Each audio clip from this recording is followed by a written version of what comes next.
আসসালামু আলাইকুম। এখন খাসির মাংসর কোরমা ম্যারিনেট করব। টক দই দিচ্ছি আন্দাজ মতো,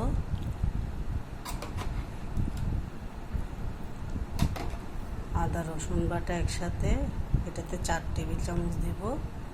2 3 4 পেঁয়াজ বাটা দিয়ে দিব 2 টেবিল চামচ, বড় বড় 8 টেবিল চামচ, এটাতে 8 টেবিল চামচ।